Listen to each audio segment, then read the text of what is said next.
is cultivated, let's say, and it's where the children learn the sense of responsibility from their parents. It gets passed on from the parents to the children, and that's where, at least it should be in ideal cases, I think.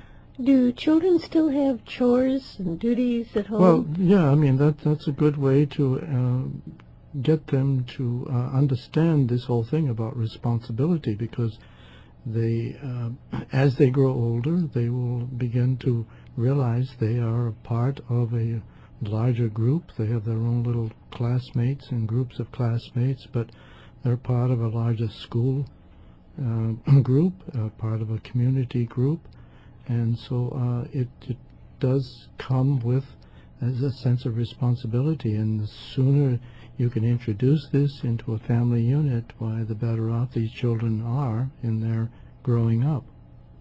I wonder how many people would have the experience. I can remember I went to a country school where the school was so under-serviced by the county that we all had duties which included ringing the bell from a rope that came down through the roof, bringing in water from the well outside, pouring the water over the little kids' hands so they could wash their hands before lunch, dusting and cleaning the schoolroom. All of that was part of our responsibility as students. And I've seen that in Turkey, where the children automatically have duties in the school that they have to perform so that the school can function. I think that's nice. And I think it instills in the students' minds that they owe something to the school for the privilege of getting an education. That's rather a novel idea, I think. Yeah. Well, it starts with a sense of conscience also. I mean, before the ideal of service or the ideal of responsibility, I think the whole inner soul begins to interact with the personality life, and you begin to have that sense of conscience about right and wrong, and that's kind of the beginning stage of responsiveness to the greater soul impulses. For those people who just tuned in, you're listening to Inner Sight. Our topic for today, responsibility, an expression of the soul, Part 1. We have a special offer from Lucis Publishing Company, and that's the Alice Bailey book, The Soul, The Quality of Life. The Soul, The Quality of Life is a compilation of extracts from the 24 books of Alice Bailey. The soul, the higher self or individuality, is the guiding force within every human being. It leads each individual to an understanding of his responsibility in the working out of the divine plan on earth. The soul returns to manifestation life after life for purposes of service to the plan. This is a little blurb, more or less giving you the essence of what you'll find in the book, The Soul, The Quality of Life by Alice Bailey. Now, the special offer comes in the form of free shipping and handling, so what you need to do if you want to take advantage of this special offer is to send a check or a money order, $16, to Lucis Publishing. Lucis is L-U-C-I-S, Lucis Publishing, 120 Wall Street, New York, New York, 10005. And once again, you're requesting the book, The Soul, The Quality of Life, and also a little note saying that you heard about the offer on the show, Inner Sight. Once again, check or money order, $16, to Lucis Publishing, 120 Wall Street, New York, New York, 10005. And that's for the Alice Bailey book under discussion today, which is The Soul, The Quality of Life. Your donations to us are tax deductible, and we sorely need those donations. You've been very generous in the past, and you've really helped a lot in supporting this show. We're in dire straits right now, and I'm not so sure the show can continue on a lot longer, but with your help, we certainly will be able to. So you've always pulled through in the past, and hopefully you will continue to do so. The donations are tax deductible. Our ideal, by the way, is to have a large organization perhaps underwrite the show, and this way we can be free of the burden of worrying about how to meet the challenge of economics in regard to this show.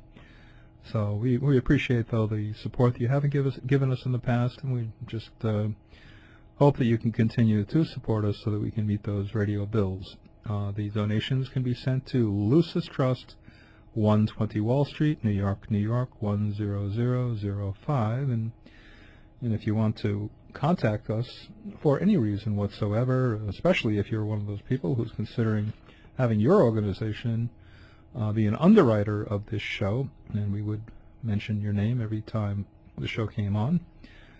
And we have our large audience, so if you want to call us about underwriting the show, or if for any other reason, perhaps a general package of information about Lucis Trust, give us a call at 1-866-695-8247. That's 1-866-695-8247. The easy way to remember it is 1-866-NY-LUCIS. Think of 1-866-New York Lucis. Lucis, L-U-C-I-S. All of our Inner Sight programs can be heard on our website at www.lucistrust.org. On the home page, you'll find a link to today's program, which will be available for hearing in a day or two. Last week's program is already available, and many of our past programs can also be heard. Once again, it's www.lucistrust.org. The theme of each week's program is posted in advance on our website so that you can see in advance what next Sunday's program will be. And do remember, by the way, that we have a show on from midnight to 12:30 a.m. on Sundays. It's once again, Inner Sight can be heard at this point from midnight to 12:30 a.m. on Sunday mornings. Back to our sure. It occurred to me in mentioning the program at midnight that it's a different topic than the one that we broadcast on Sunday morning at 7:30, so you wouldn't be hearing the same subject. If you want to stay up till 12 o'clock to hear our program and then get up again at 7:30, that's great, and you'll hear two different subjects discussed. Well, that's good. A lot of variety there. Well, get back to our topic, which is responsibility and expression of the soul, part one. Do you think there is a... I see from what you and Dale are saying that responsibility is almost intertwined with, to me anyway, it comes across like this, it's intertwined with prayer and divinity somehow. I'm getting this holy sense about responsibility. Am I off the path on that one? No, you're right. And unfortunately, one of the strange aspects of spiritual life that is assumed is that it's rather self-indulgent, that one wants to go off, leave his family, home, responsibilities, and go off and commune with his inner being and develop his spiritual life. Really, nothing could be further from the truth, because it's in the fulfilling of responsibilities, whatever they are, and usually for the vast majority of us, they are very mundane responsibilities in our work, our home, our community. They're not some great task one has to do for the Lord. They are small things, but in the fulfilling of those tasks, the soul draws near, because the soul is the consciousness of being one with the whole. And in developing a sense of responsibility, you're expanding your awareness that you belong to a larger realm of life, that you don't just belong to yourself. You don't just live for yourself. I think in the Bible, Jesus said, be faithful in the little things. And I've always loved that guideline, be faithful in the little things. You cannot overlook the little things and just save yourself for the really big issues in life, the really big responsibilities. You can't sacrifice your children and your family because you want to do something really great for the Lord. Nothing would be further from right action. Right, yeah. No, also it says in the Bible you must, to be in the real sense, to be a sense of a brother's keeper.